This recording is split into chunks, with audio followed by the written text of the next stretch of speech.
안녕하십니까. 대구 수성구에서 경제와 시사를 가르치고 있는 송재입니다. 매주 이슈가 되고 있는 시사, 경제 용어를 선정하여 쉽게 풀어서 설명드리고 있습니다.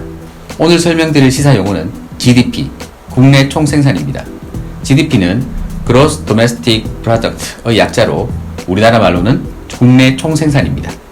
GDP는 한 나라의 영역 내에서 가계, 기업, 정부 등 모든 경제 주체가 일정 기간 동안 생산한 재화 및 서비스의 부가가치를 시장 가격으로 평가하여 합산한 것을 말합니다.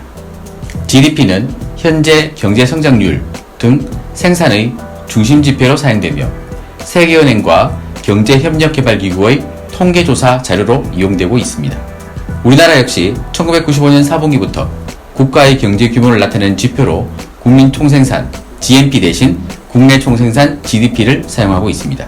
여기서 GDP는 영토를 기준으로 한 경제 개념이고 GNP는 사람을 기준으로 한 경제 개념입니다. 쉽게 말해 한 국가에서 외국인이나 외국 기업이 생산 활동을 한 경우 그들의 생산은 그 국가의 GDP에는 포함되지만 GNP에는 포함되지 않습니다. 예를 들어 우리나라 사람 또는 기업이 외국에서 생산 활동을 한 경우 이들의 생산은 우리나라의 GNP에는 포함하지만 GDP에는 포함되지 않습니다. 국가 사이의 자본과 서비스의 이동이 활발하게 이루어지는 현재 개방화 시대에는 개인이나 기업의 국적에 따른 GNP보다는 GDP가 한 국가에서 일어나는 경제활동을 정확히 반영하는 지표로 인정받고 있습니다.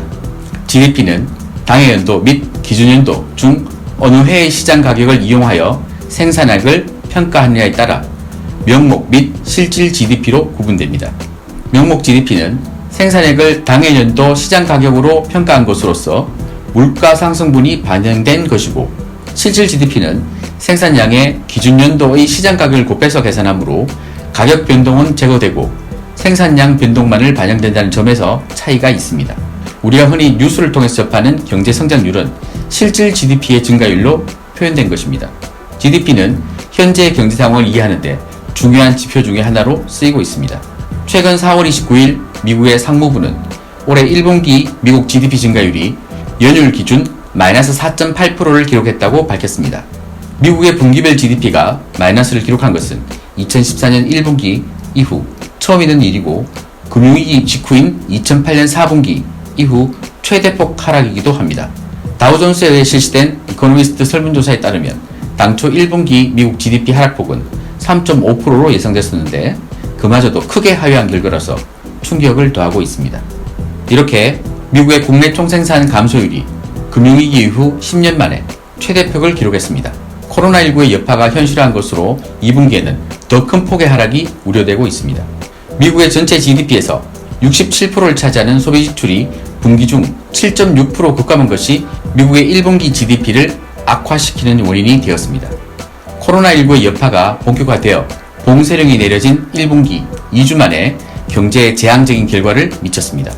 이것은 미국에서 3월 셋째 주부터 실업급여를 청구하는 사람이 폭증하여 3월 한 달 동안만 1,000만 명이 넘는 근로자가 실업급여를 청구하기도 하였습니다.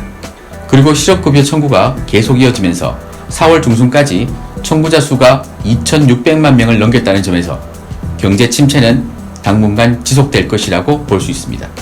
그래서 코로나19의 영향이 본격화되어 경제에 미친 영향이 1분기보다 커진 2분기에는 미국 경제에 더 큰 충격을 줄 것이라고 다수의 전문가들이 예측하고 있습니다. 실제로 앤서니 파우치 미국 국립보건원 전염병연구소 소장의 말처럼 점진적이고 단계적인 재가동이 불가피하다는 말도 앞으로 미국 경제가 상당 기간 코로나19의 영향을 받을 것이라는 전망을 뒷받침하고 있습니다.